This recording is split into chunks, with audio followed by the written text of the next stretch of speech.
जय हिंद प्यारे बच्चों। स्वागत है आपका उत्कृष्ट डिफेंस एकेडमी के इस प्यारे से यूट्यूब चैनल में। तो बच्चों, परिश्रम बैच की इस बेहतरीन सीरीज को आगे बढ़ाते हुए आज हम फिर से कंटिन्यू करेंगे अपने लास्ट 15 इयर्स के फिजिक्स के क्वेश्चन। जैसा कि आपने देखा है कि हमने लास्ट वीडियो में 2017 का पहला पेपर जिसके सारे क्वेश्चंस हमने डिस्कस कर लिए थे। हमने सारे क्वेश्चंस डिस्कस करने का क्या मतलब है कि हम हर एक क्वेश्चन के हर एक ऑप्शन को बहुत डिटेल में डिस्कस कर रहे हैं सो दैट कि मैक्सिमम नंबर ऑफ कॉन्सेप्ट्स आपके बिल्डअप हो और वो आपको हेल्प करें आपके अपकमिंग एनडीए के एग्जाम में। तो शुरुआत करते हैं बेटा। आज हमारे पास पेपर है एनडीए सेकेंड 2017। इसमें पहला क्वेश्चन देखिए क्या कह रहा है कि an object moves in a circular path with a constant speed which one of the following statement is correct. यानी कि ऑब्जेक्ट क्या कर रहा है, सर्कुलर पाथ में घूम रहा है और उसकी स्पीड क्या है, कांस्टेंट है। तो देखिए क्या कह रहा है, the centripetal acceleration of the object is smaller for gentle curve, that is curve of larger radius, that for a sharp curve, that is curve of smaller radius। भाई आपको पता है कि आपका अगर कर्व कैसा होगा कि अगर आपका जेंटल कर्व होगा इसका मतलब रेडियस बड़ी होगी और शार्प कर्व होगा तो उसकी रेडियस क्या होगी, छोटी होगी। सेकंड है the centripetal acceleration is greater for gentle curve than that for sharp curve. The centripetal acceleration is the same for both gentle and sharp curve and the centripetal acceleration causes the object to slow down। देखिए हमारे पास जब कोई भी object circular motion करता है तो उसके पास हमेशा कौन सा एक्सेलरेशन होता है, सेंट्रीपिटल एक्सेलरेशन। और सेंट्रीपिटल एक्सेलरेशन का नेचर क्या होता है कि हमेशा सर्कुलर मोशन में along the radius toward the center act करता है। इसकी जो वैल्यू होती है वो A C is equals to V square upon R होता है और इसी की वजह से सेंट्रीपिटल फोर्स भी होता है, अभिकेंद्र बल भी होता है जो M V square upon R होता है। तो अगर आप देख रहे हो कि क्योंकि हमारे पास वेलोसिटी क्या होती है, कांस्टेंट होती है, इसका मतलब है कि जो सेंट्रीपिटल एक्सेलरेशन है वो रेडियस के, यानी जो हमारे पास सर्कुलर पाथ है उसकी रेडियस के इनवर्सली प्रोपोर्शनल है।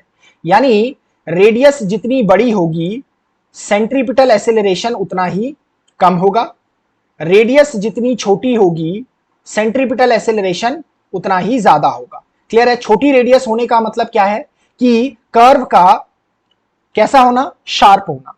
तो हमारे पास देखो जरा पहला ऑप्शन क्या कह रहा है कि the centripetal acceleration of the object is smaller for the gentle curve, यानी रेडियस लार्ज होगी। बिल्कुल सही है कि जिसकी रेडियस लार्ज है उसका सेंट्रीपिटल एक्सेलरेशन कम है। Than that for a sharp curve, ठीक है, यानी किसके कंपैरिजन में, जिसका शार्प कर्व है यानी जिसकी रेडियस क्या है, कम है, और जिसकी रेडियस कम होती है उसका सेंट्रीपिटल एक्सेलरेशन ज्यादा होता है। तो पहला ऑप्शन आपका क्या हो जाएगा, करेक्ट आंसर हो जाएगा। अगला क्वेश्चन देख लेते हैं कि the force acting on A particle of mass m moving along x axis is given by fx is equals to ax square minus bx, which one of the following is the potential energy of the particle। अब देखिए आपको force दे रखा है fx is equals to ax square minus bx आपको दे रखा है। यहां पर क्लियर है, आपको क्या निकालना है, पोटेंशियल एनर्जी निकालनी है। अब आप देखिए फोर्स और पोटेंशियल एनर्जी में एक संबंध होता है कि force is equals to minus du over dx होता है, ठीक है। यानी जो फोर्स होता है वो नेगेटिव ग्रेडियंट ऑफ पोटेंशियल होता है। वो क्या होता है, negative gradient of potential energy होता है। अगर आप देखोगे यहां पर तो F इज इक्वल्स टू मेरे पास क्या है, यहां पर देखोगे तो F मेरे पास क्या है कि ax square minus bx is equals to minus du over dx। अगर मैं इसे लिखूं तो ऐसा लिख सकता हूं कि du is equals to minus ax square minus bx into dx। Clear है। अब मान लीजिए कि मुझे अगर पोटेंशियल, ये मेरे पास क्या है, चेंज इन पोटेंशियल एनर्जी, अब मुझे पोटेंशियल एनर्जी निकालनी है तो इसे भी इंटीग्रेट कर दूंगा किसके रिस्पेक्ट में, x के रिस्पेक्ट में, ठीक है।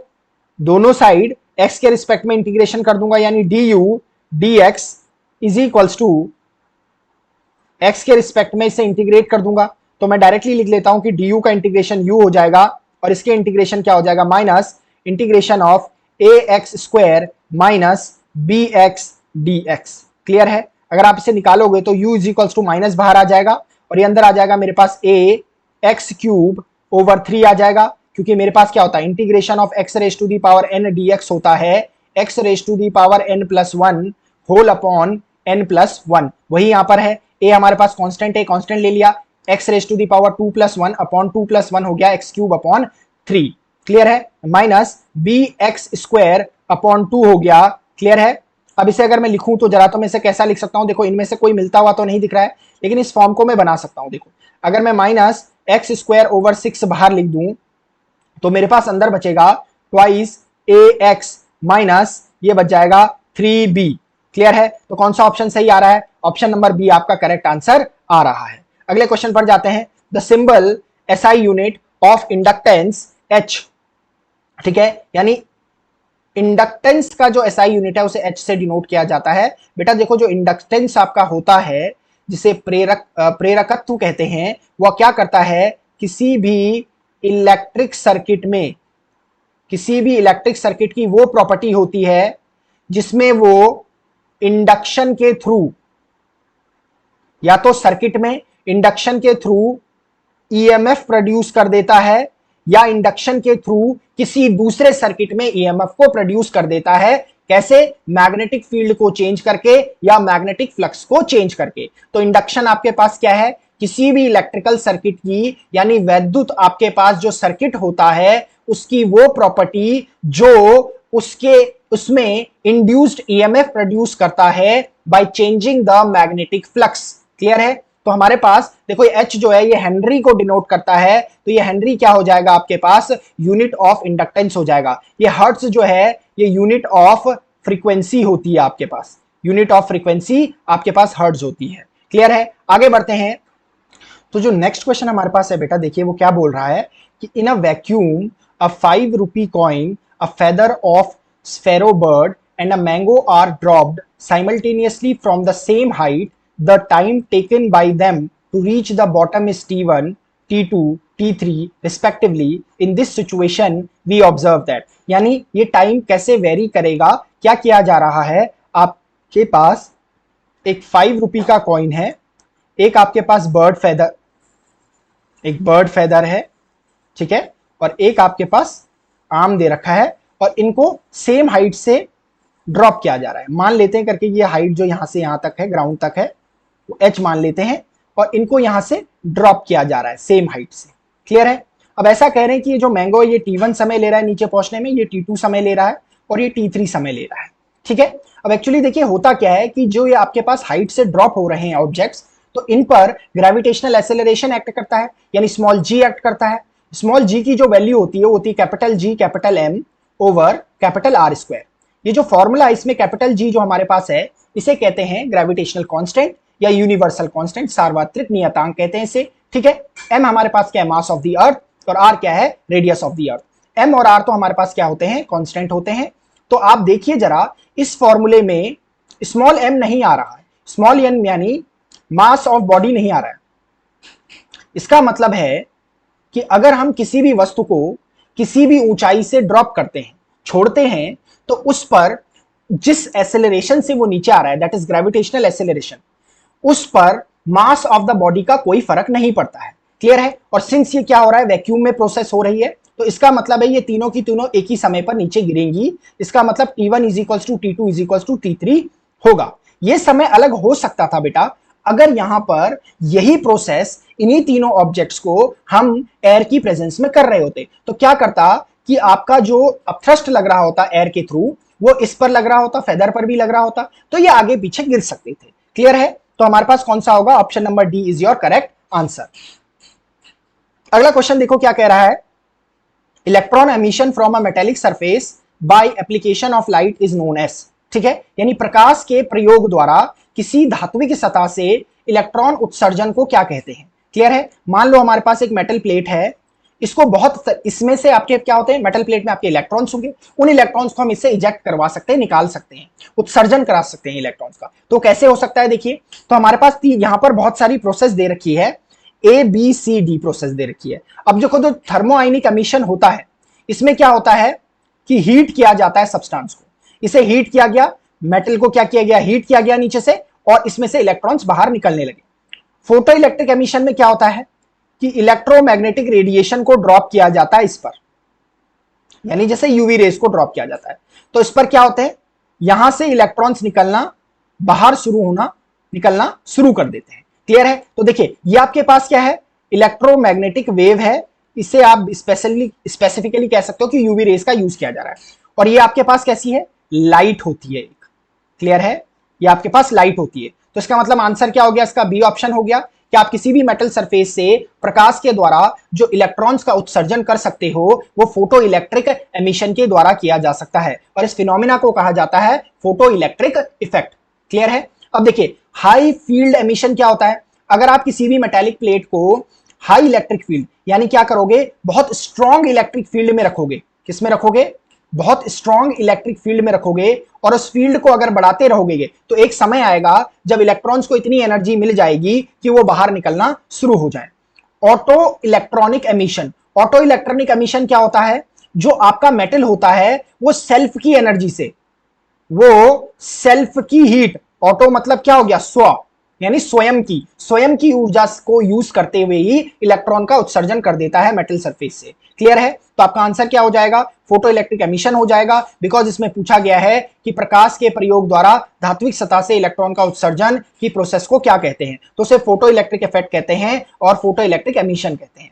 अगला हमारे पास नेक्स्ट क्वेश्चन है, वो देखिए क्या पूछ रहा है, how long does light take to reach the earth from the sun. ठीक है, यानी लाइट कितना समय लेती है सन से अर्थ तक आने में। क्लियर है? अब देखिए जरा हमारे पास, अगर आपने देखा होगा तो मान लीजिए ये हमारे पास सन है और इसके अराउंड आपके पास जो अर्थ है वो ऑर्बिटल अपने ऑर्बिट में घूम रहा है, इसे अर्थ कह लेते हैं, और इनके बीच का जो एवरेज डिस्टेंस होता है वो 1 AU होता है, यानी 1 एस्ट्रोनॉमिकल यूनिट होता है, यानी एक खगोलीय मात्रक होता है। इसकी वैल्यू होती है 1.496 इंटू 10⁻11 मीटर, जिसे मैं अप्रॉक्स अपने कैलकुलेशन के लिए यूज करूंगा 1.5 इंटू 10⁻11 मीटर। ठीक है, और किस चाल से आ रहा है वो प्रकाश पृथ्वी तक, c is equals to 3 into 10⁻8 metre प्रति सेकंड, यानी प्रकाश की चाल से नीचे आ रही है वो लाइट। क्लियर है? अब देख लिया, मुझे डिस्टेंस निकालना है तो क्या हो जाता है हमारे पास, वेलोसिटी इज इक्वल्स टू क्या होता है हमारे पास, डिस्टेंस अपॉन टाइम होता है। मुझे डिस्टेंस निकालना है तो क्या आ जाएगा, वेलोसिटी इनटू टाइम हो जाएगा। वेलोसिटी मुझे क्या दे रखा है, c दे रखा है, मल्टीप्लाइड बाय कितना हमारे पास है। ठीक है, देखिए मुझे क्या निकालना है, समय निकालना है। अच्छा, हमें समय निकालना है। क्लियर है? हमें समय निकालना है, तो समय यहां से हमारे पास t के लिए फॉर्मूला क्या हो जाएगा, t के लिए हमारे पास फॉर्मूला हो जाएगा t is equals to d upon v। d कितना दे रखा है, 1.5 इंटू 10⁻11 अपॉन ये मेरे पास हो जाएगा 3 इंटू 10⁻8 हो जाएगा। अगर मैं इसे लिखूं तो मेरे पास ये आ जाएगा 15 इंटू 10⁻, देखो आपके पास क्या हो जाएगा 11 माइनस 9 ओवर 3 हो जाएगा। अगर आप इसे निकालोगे तो t इज इक्वल्स टू मेरे पास आ जाएगा ऊपर 3 5 15, और ये मेरे पास आ जाएगा ये 0 आ जाएगा ओवर मेरे पास कितना आ जाएगा, यहाँ पर 3 आ जाएगा। क्लियर है? ये मैंने क्या कर दिया, यहाँ पर 3 5 15 कर दिया, ये 500 मेरे पास क्या आ गया है 500, ये तो 3 तो हमारे पास कैंसिल आउट हो चुका है, 3 5 15 हमने कर लिया है। ये 500 हमारे पास क्या है, सेकंड है। अब इसे मिनट में कन्वर्ट करने के लिए हम क्या करेंगे, क्योंकि आंसर हमें क्या दे रखे हैं, मिनट में दे रखे हैं, तो 500 अपॉन 60 कर लेते हैं, तो 6 से कैंसिल आउट हो गया। ये t इज इक्वल्स टू मेरे पास आ गया 6 8 48 0.2 लग गया, 6 2 6 3 18 हो गया। इस तरीके से मेरे पास क्या आएगा, इतना मिनट के करीबन आएगा, यानी अबाउट क्या आ जाएगा मेरे पास 8 मिनट आ जाएगा। तो B will be your correct answer. अगले क्वेश्चन में चलते हैं। Radio activity is measured by, यानी जो रेडियो एक्टिविटी होती है उसे किससे मापा जाता है, उसे मापा जाता है जीएम काउंटर से, यानी आपके पास होता है गीगर म्यूलर काउंटर होता है, इससे आपके रेडियो एक्टिविटी को मापा जाता है। पोलैरीमीटर आपके पास दे रखा है, पोलैरीमीटर क्या होता है आपके पास, इसमें क्या होता है, जो लाइट का पोलराइजेशन करते समय जो रोटेशन बाय पोलराइज्ड लाइट होता है, पोलराइज्ड लाइट होता है, उसके एंगल को मेजर किया जाता है। क्लियर है? जो कैलोरीमीटर होता है कोई भी जो केमिकल रिएक्शन होती है उसमें हीट को मेजर किया जाता है। तो कैलोरीमीटर किसके लिए यूज किया जाता है? हीट को मेजर करने के लिए यूज किया जाता है। अगला क्वेश्चन है the mirrors used as rear view mirrors in vehicle are. अब देखो जो rear view mirrors in vehicle use होते हैं, जैसे आपका टू व्हीलर है, टू व्हीलर में जो आपका मिरर यूज हो रहा है जिसमें आप देखते हो करके पीछे की जो आपको कार है वो उसमें दिखाई दे जाती है, इवन ट्रक है वो भी दिखाई दे जाता है। इसका मतलब है आपको रेयर व्यू मिरर में कैसी इमेज दिखाई दे रही है? डिमिनिश्ड इमेज दिखाई दे रही है ना। और हर एक केस में डिमिनिश दिखाई दे रही है, यानी आपका जो ऑब्जेक्ट है, कोई जो दूसरा व्हीकल है, वो किसी भी डिस्टेंस पर हो, आपको हमेशा डिमिनिश्ड इमेज दिखाई देती है। और डिमिनिश्ड इमेज हमेशा किस में बनती है? आपका किस केस में बनती है? आपके कॉन्वेक्स के केस में आपके पास बनती है। किस मिरर के केस में बनती है? कॉन्वेक्स मिरर के केस में बनती है। तो बी ऑप्शन इसका करेक्ट आंसर हो जाएगा। क्लियर है? आगे बढ़ते हैं। Which one of the following wave is used for detecting forgery in currency notes? यानी करेंसी नोटों में जालसाजी की पहचान करने के लिए निम्नलिखित में से कौन सी तरंगों का प्रयोग किया जाता है? अगर आपने देखा होगा तो इस तरीके से जो आपके पास कोई भी नोट होता है उसमें आपने देखा होगा इस तरीके से मेटालिक टाइप की इस तरीके से स्ट्रिप्स बनी होती है। इन स्ट्रिप्स पे इस अल्ट्रावायलेट रे को डाल के ये पता लगाया जा सकता है कि कोई भी नोट आपका फर्जी है या असली है। तो कौन सी रेज होती है आपके पास? इलेक्ट्रोमैग्नेटिक वेव्स होती है। ये सारी की सारी जो वेव्स दे रखी है ये आपकी इलेक्ट्रोमैग्नेटिक वेव्स है जो हमें सन से मिलती है। ये सारी की सारी जैसे आपके पास अल्ट्रावायलेट वेव्स है, इंफ्रारेड वेव्स है, रेडियो वेव्स है, या आपके पास माइक्रोवेव्स है, ये सारी इनविजिबल स्पेक्ट्रम में लाई करती है, यानी ये हमें अपने आंखों से दिखाई नहीं देती है, हमें सिर्फ विजिबल लाइट दिखाई देती है जिसमें आपके कौन से कलर्स होते हैं? 7 विबग्योर कलर्स होते हैं, वही दिखाई देते हैं। तो आपके फर्जी नोट को यानी जालसाजी को पहचानने के लिए किसी भी करेंसी में अल्ट्रावायलेट वेव्स का यूज किया जाता है। अगला क्वेश्चन है the majority charge carriers in P type semiconductors are. देखो जो हमारे पास सेमीकंडक्टर्स होते हैं वो दो टाइप के होते हैं, एक एन टाइप सेमीकंडक्टर होता है और एक पी टाइप सेमीकंडक्टर होता है। जो एन टाइप सेमीकंडक्टर होता है उसमें electrons are majority charge carriers.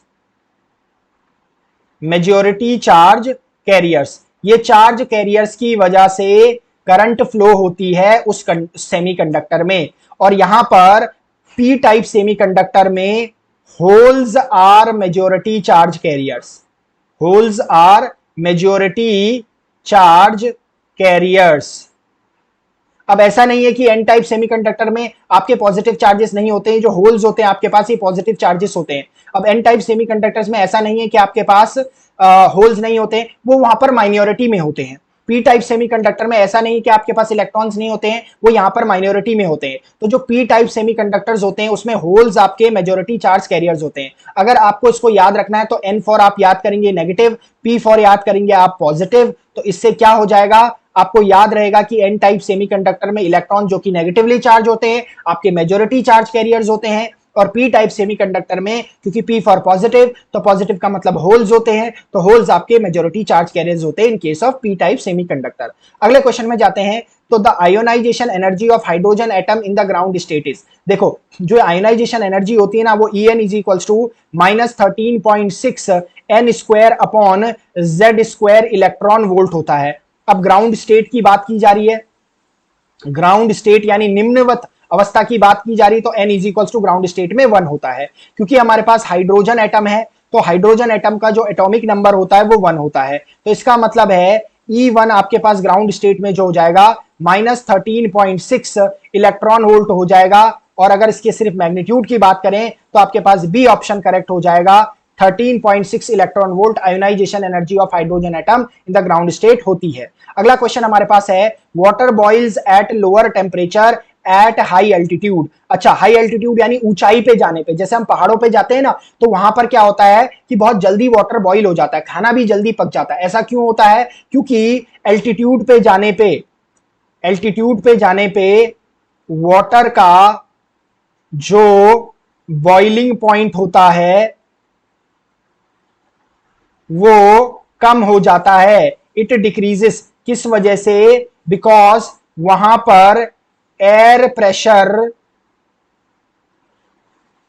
Decrease कर जाता है। एल्टीट्यूड पे जाने पे एयर प्रेशर डिक्रीज करता है, जिसकी वजह से नॉर्मल बॉइलिंग पॉइंट कम हो जाता है। इसका मतलब है कि एल्टीट्यूड पे जाने पे खाना जल्दी पक जाएगा, क्योंकि वाटर की बॉइलिंग क्या हो रही है, 100 डिग्री सेल्सियस, जो नॉर्मल आपका बॉइलिंग पॉइंट है किसका, वाटर का, उससे कम पर ही आपका वाटर बॉइल कर रहा है, तो इसका मतलब खाना जल्दी पक जाएगा। इसका रीजन क्या होता है, बॉइलिंग पॉइंट का नॉर्मल से नीचे आना, कम होना, उसका रीजन होता है एयर प्रेशर का कम होना। That is option number A is your correct answer. Clear है? अगले क्वेश्चन पे जाते हैं। Concave mirror is used in headlights of vehicles because it, वाहनों के अग्रदीपों यानी हेडलाइटों में अवतल दर्पण का प्रयोग किया जाता है। क्यों किया जाता है? क्योंकि क्या होता है कि जो मेरे पास कॉन्केव मिरर होता है, जैसे मान लो ये मेरे पास फोकस पे अगर मेरे पास बल्ब रखा हुआ है, तो यहां से जो रे ऑफ लाइट जाएंगी वो क्या करेंगी, फोकस से जा रही है, तो रे ऑफ लाइट क्या हो जाएंगी, they will become parallel to the principal axis, और हमें हाई बीम ऑफ लाइट देगी। क्या देगी? एक high intensity of beam of light देगी, विच आर पैरेलल, जो कि क्या होती है, पैरेलल। यानी आपका कौन सा आपका लेंस है, ये कॉन्केव जो मिरर है वो आपका क्या काम कर रहा है, इन लाइट रेस को बल्ब से आने के बाद उनका रिफ्लेक्शन कर रहा है और उनको पैरेलली रिफ्लेक्ट कर रहा है। क्लियर है? तो option B is your correct answer. देखिए बच्चों, हमारे पास जो नेक्स्ट क्वेश्चन इसमें हमारे पास ये क्या पूछ रहा है कि if some object is weighed when submerged in water, what will happen to its weight compared to the weight in air? Clear है? यानी क्या किया जा रहा है, किसी एक सब्सटेंस को, किसी एक ऑब्जेक्ट को वाटर में सबमर्ज किया जा रहा है। क्लियर है?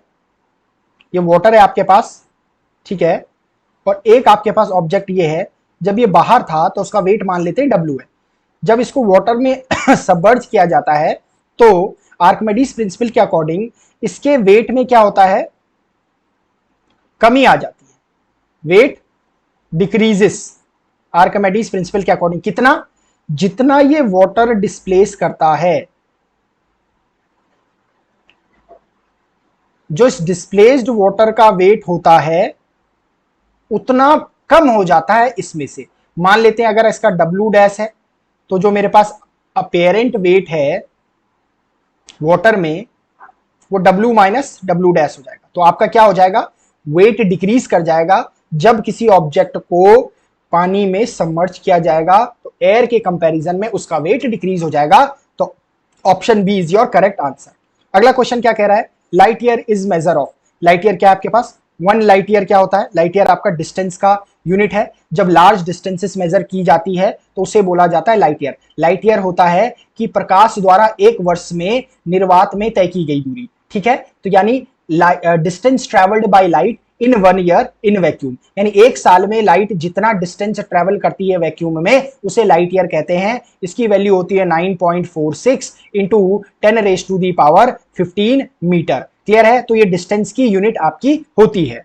अगला देखिए हमारे पास क्या है, विच one of the following statement about A satellite orbiting around the earth is correct. यानी जो आपके पास सैटेलाइट्स अर्थ के अबाउट ऑर्बिट कर रही है उसके रिगार्डिंग कौन सा स्टेटमेंट सही है। तो satellite is kept in orbit by remote control from the ground station, बिल्कुल गलत है। रिमोट कंट्रोल से कंट्रोल करना उसे पॉसिबल है नहीं। Satellite is kept in orbit by retro rocket and solar energy keeps it moving around the earth, ये भी नहीं है आपके पास। Satellite requires energy from solar panel and solid fuels for orbiting, नहीं ये भी नहीं है। Satellite does not require any energy for orbiting, बिल्कुल सही है, क्योंकि देखो आपके पास अगर ये अर्थ है तो अर्थ ये अगर आपके पास है और ये कोई सैटेलाइट है, वो अर्थ के अराउंड ये घूम रही है, तो ये जो सैटेलाइट होती है इस पर एक रिक्वायर्ड आपका सेंट्रीपिटल फोर्स लग रहा होता है, जो कि किसकी वजह से है, अर्थ के ग्रेविटेशनल फोर्स की वजह से है, और बाहर को एक सेंट्रीफ्यूगल फोर्स होता है। ठीक है, यही सेंट्रीपिटल फोर्स या आपका ग्रेविटेशनल फोर्स इसे रिक्वायर्ड क्या प्रोवाइड कर रहा है, एनर्जी प्रोवाइड कर रहा है, so that it can rotate around the earth, it can revolve around the earth. तो इसका मतलब है satellite does not require an energy for orbiting. Clear है? तो डी ऑप्शन आपका करेक्ट आंसर हो जाएगा।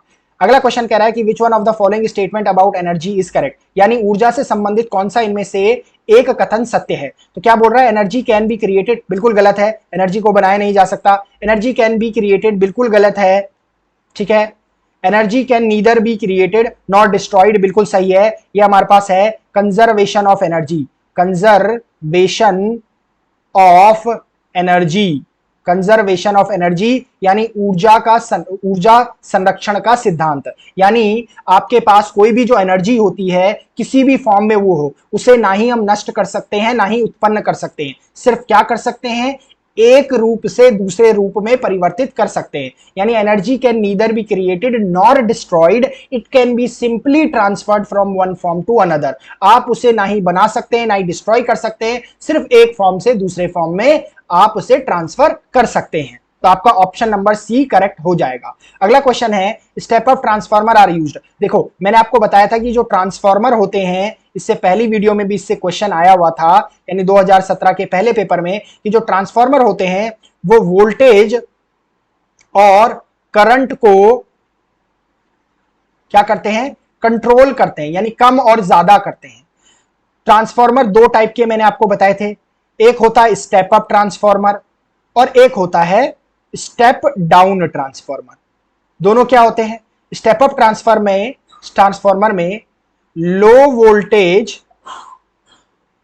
At high current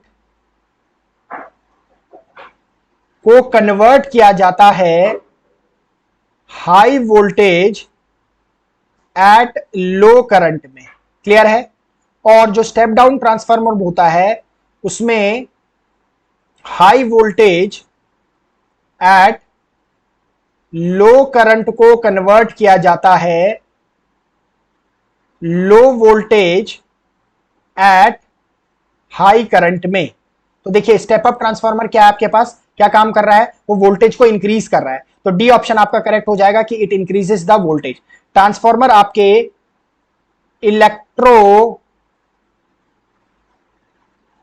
magnetic induction के प्रिंसिपल पर काम करता है, यानी विद्युत चुंबकीय प्रेरण के सिद्धांत पर काम करता है। क्लियर है?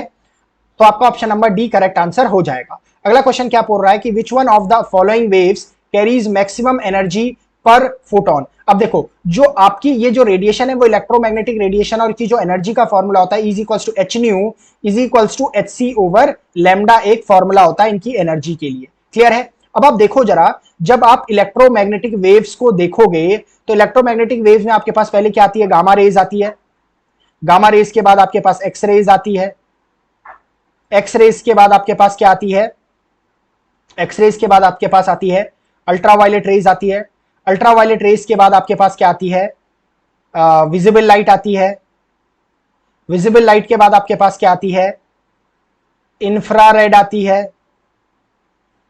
इंफ्रारेड के बाद क्या आती है, माइक्रोवेव आती है, और माइक्रोवेव के बाद आपके पास आती है रेडियो वेव। ठीक है? रेडियो वेव आती है। जब आप इधर से इधर को जाएंगे तो जो वेवलेंथ होती है, यानी जो तरंग दैर्घ्य होती है, वो आपकी वेवलेंथ जो होती है वो आपकी वेवलेंथ लैम्डा आपकी क्या होती है, वो इंक्रीज होती है। ठीक है? और इस तरफ को अगर आप आओगे तो न्यू आपका इंक्रीज होता है। ठीक है? अब आप देखोगे जरा तो न्यू जिसका ज्यादा यानी एनर्जी उसकी ज्यादा। अब देखो जरा सबसे ज्यादा न्यू किसका है, इनमें से जो दे रखी है आपका एक्सरे, यानी एक्सरे की फ्रीक्वेंसी सबसे ज्यादा, ये तो प्लैंक्स कांस्टेंट है, कांस्टेंट होगा, तो जिसकी आपके पास फ्रीक्वेंसी ज्यादा उसका आपके पास एनर्जी ज्यादा। इसका मतलब एक्सरे की सबसे ज्यादा आपके पास एनर्जी हो जाएगी। अगर आप देखो जरा इस फॉर्मूले से, देखो एच और सी, एच आपका प्लैंक्स कांस्टेंट है, सी आपके पास स्पीड ऑफ लाइट है, दोनों कांस्टेंट है, लैम्डा पर कैसे डिवाइड कर रहा है, इनवर्सली प्रोपोर्शनल। अब आप देखो जब गामा से आप रेडियो वेव की तरफ को जा रहे हो तो वेवलेंथ क्या हो रही है, बढ़ रही है। इसका मतलब है कि एक्सरे की वेवलेंथ क्या होगी, कम होगी आपके पास, यहां पर सबसे कम होगी इस समय, क्योंकि रेडियो वेव, लाइट वेव और माइक्रोवेव की सबसे ज्यादा होगी आपके पास। क्लियर है? तो आपके पास लैम्डा जिसका सबसे कम उसकी एनर्जी सबसे ज्यादा, तो सबसे कम लैम्डा एक्सरे का आ रहा है, तो आपके पास एनर्जी भी इसकी ज्यादा होगी, तो x ray is your correct answer.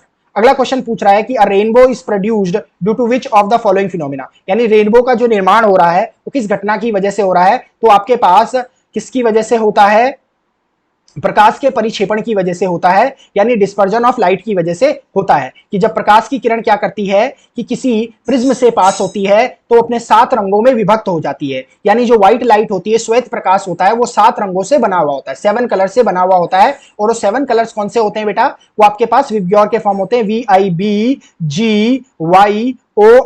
जो रेड होती है इसकी वेवलेंथ क्या होती है, सबसे ज्यादा होती है, और जो आपके पास वायलेट होता है इसकी वेवलेंथ सबसे कम होती है। सबसे ज्यादा आपके पास जो डिफ्लेक्शन होता है वो वायलेट लाइट का होता है, और सबसे कम जो डिफ्लेक्शन होता है वो रेड लाइट का होता है। क्लियर है, ये आपका डिस्पर्जन ऑफ लाइट है। तो क्या होता है, जिस समय आपकी थोड़ी सी बरसात होती है, वर्षा होती है, तो वर्षा होने के बाद क्या होता है, मॉइस्चर प्रेजेंट रह जाता है एटमॉस्फेयर में, और वो मॉइस्चर में आपके छोटे जो ड्रॉपलेट्स होते हैं वाटर के, वो छोटे प्रिज्म की तरह काम करते हैं। जब उनसे रे ऑफ लाइट जाती है तो वो 7 कलर्स में जाके डिस्पर्ज हो जाता है, जिसकी वजह से हमें रेनबो दिखाई देता है, जिसे डिस्पर्जन ऑफ लाइट कहा जाता है। तो इसका ये करेक्ट आंसर हो जाएगा। अगला मेरे पास देखिए क्या कह रहा है कि bats detect obstacles in their path by receiving the reflected. देखो आपके पास बैट्स क्या होते हैं, अंधेरे में भी अपना क्या होते हैं, बढ़िया ढंग से उड़ जाते हैं। वो कैसे उड़ते हैं, क्योंकि जो भी ऑब्स्टिकल उनके रास्ते में होता है या कोई भी उनका प्रे यानी शत्रु कोई रास्ते में होता है, तो वो एक क्या करते हैं, वेव्स को छोड़ते हैं जो उनसे टकरा के वापिस आती है, और जिससे उनको सेंसेशन मिलता है कि इतने दूरी पर वो प्रे है या ऑब्स्टिकल है जिससे मुझे सावधान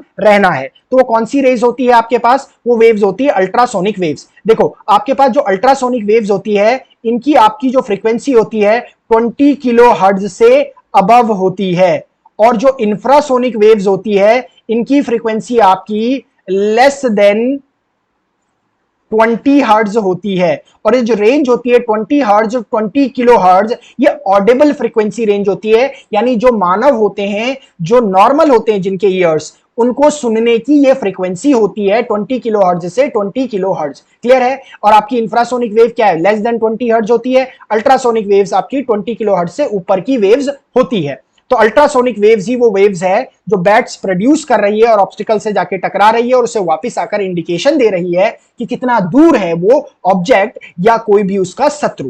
क्लियर है। अगला ऑप्शन मेरे पास है, देखिए, the statement that heat can not flow bye itself from a body at a lower temperature to a body at higher temperature is known as, यानी हीट क्या नहीं कर सकती अपने आप ही लोअर टेम्परेचर, क्योंकि हमने पढ़ा हुआ है हीट का फ्लो हमेशा क्या होता है, higher temperature to lower temperature होता है। यही हमेशा रूल आता है। पानी हमेशा फ्लो होता है हायर टेम्परेचर टू हायर, बहुत ज्यादा हाइट से लोअर हाइट की तरफ को। प्रेशर हमेशा क्या होता है, शिफ्ट होता है आपका पास high pressure to low pressure आपके पास। ठीक है। तो देखो आपके पास पानी का फ्लो होता है high pressure to low pressure आपके पास होता है। ठीक है आपके पास। तो टेम्परेचर का फ्लो जो होता है वो हायर टेम्परेचर, हीट का जो फ्लो होता है higher temperature to lower temperature होता है।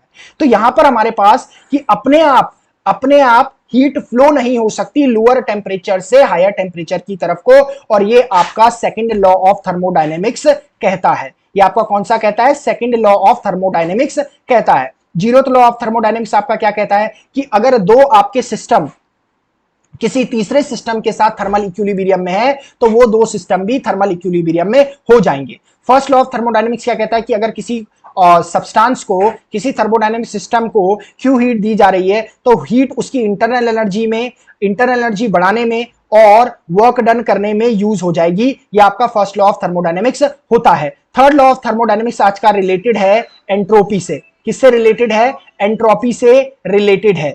एंट्रोपी से रिलेटेड है। ऐसा कहा जाता है इस लॉ में, थर्ड लॉ में, कि एंटायर यूनिवर्स की जो एंट्रोपी होती है, जिसे हम एस से डिनोट करते हैं, वो आपकी कांस्टेंट होती है। तो ये आपके पास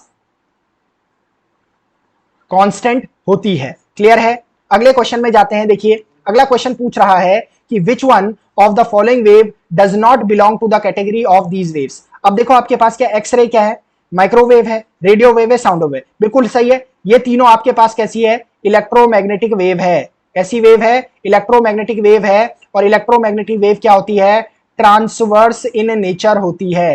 ट्रांसवर्स इन नेचर होती है। साउंड वेव आपकी लॉन्गिट्यूडिनल वेव है। देखो दोनों का अलग अलग नेचर है, तो इसलिए आपके पास जो ऑड वन है वो जो बिलोंग नहीं कर रही है किसी कोई एक कौन सी आपकी साउंड वेव है, क्योंकि साउंड वेव आपकी लॉन्गिट्यूडनल वेव है, बाकी x ray, microwave, radio wave, electromagnetic waves है, ठीक है। और माइक्रो इलेक्ट्रोमैग्नेटिक वेव्स का नेचर कैसा होता है, ट्रांसवर्स नेचर होता है। तो ऑप्शन डी आपका करेक्ट आंसर हो जाएगा। अगला क्वेश्चन देखिए क्या बोल रहा है कि which one of the following statement is not true, यानी निम्न में जो कथन दे रखे हैं कौन सा सही नहीं है। Human I is a refracting system, बिल्कुल सही है, रिफ्रैक्शन होता है लाइट का क्योंकि लेंस लगा हुआ है। कंटेनिंग ए डाइवर्जिंग लेंस, बिल्कुल गलत दे दिया, पहला ही ऑप्शन हमें मिल गया है। जो हमारे पास लेंस लगा होता है वो कॉन्वेक्स लेंस लगा होता है आई में, और वो कन्वर्जिंग नेचर का होता है। तो ह्यूमन आई में डाइवर्जिंग नेचर का लेंस तो होता ही नहीं है, तो ए ऑप्शन ही आपका करेक्ट हो जाएगा, क्योंकि यही एक गलत ऑप्शन है और बाकी आपको क्या दिए गए हैं, सही ऑप्शन दिए गए हैं। अगला क्वेश्चन देखिए हमारे पास जो है वो लास्ट क्वेश्चन है, वो क्या बोल रहा है, विच one of the following statement is not correct, इनमें से कौन सा एक स्टेटमेंट है जो करेक्ट नहीं है। पहला देखिए क्या कह रहा है कि ultrasonic waves can not gate reflected, refracted और एब्जॉर्ब्ड। पहला ही स्टेटमेंट गलत है, क्योंकि अभी अभी मैंने आपको बताया कि अल्ट्रासोनिक वेव्स का यूज करते हैं बैट्स अपने ऑब्स्टिकल्स को देखने में, समझने में, सेंस करने में, या अपने प्रे यानी शत्रु को पहचानने में। कैसे, वो अल्ट्रावायलेट रेस को भेजते हैं, अल्ट्रासोनिक वेव्स को भेजते हैं, वो उससे जाके टकराता है और वापस आके उसको सेंसेशंस देता है कि कितने दूर वो ऑब्स्टिकल है। तो इसका मतलब है कि अल्ट्रासोनिक वेव्स का रिफ्लेक्शन तो हो रहा है ना, रिफ्लेक्शन तो हो रहा है, और जिस सरफेस पे वो पड़ रही होगी थोड़ी बहुत राइट वो ऑब्जॉर्ब भी कर रहा होगा, तो मेरे पास इसका मतलब एब्जॉर्ब भी हो रही है। और इसमें कह रहा है कि ultrasonic waves can not be reflected, तो इसका मतलब ये गलत हो जाएगा। तो यही आपका क्या है, A option is your correct answer. तो ये थे आपके 2017 में जितने सेकंड पेपर में आए हुए क्वेश्चंस थे फिजिक्स के, वो सारे के सारे। इसमें आपने देखा होगा कि हमने जो पहले करे उनसे कुछ नए कंसेप्ट्स भी यहां पर सीखे होंगे, और कुछ हमने सिमिलर कंसेप्ट्स यहां पर सीखे होंगे, यानी क्वेश्चंस काफी ज्यादा रिपीट हो रहे हैं। तो आप क्या कर रहे हैं कि इस वीडियो को और इससे पहले जो हमने जितना भी कंटेंट आपको प्रोवाइड कराया इस सीरीज में, उन सबको अगर आप देखते हुए आ रहे हैं या देखते हुए जाएंगे जब तक आपका एग्जाम होता है, तो मैक्सिमम नंबर्स ऑफ कंसेप्ट्स आपके बिल्डअप हो जाएंगे, जिससे कि आपको पेपर में कोई भी परेशानी नहीं होने वाली है। तो मिलते हैं आपसे नेक्स्ट वीडियो में। Till then keep studying. जय हिंद।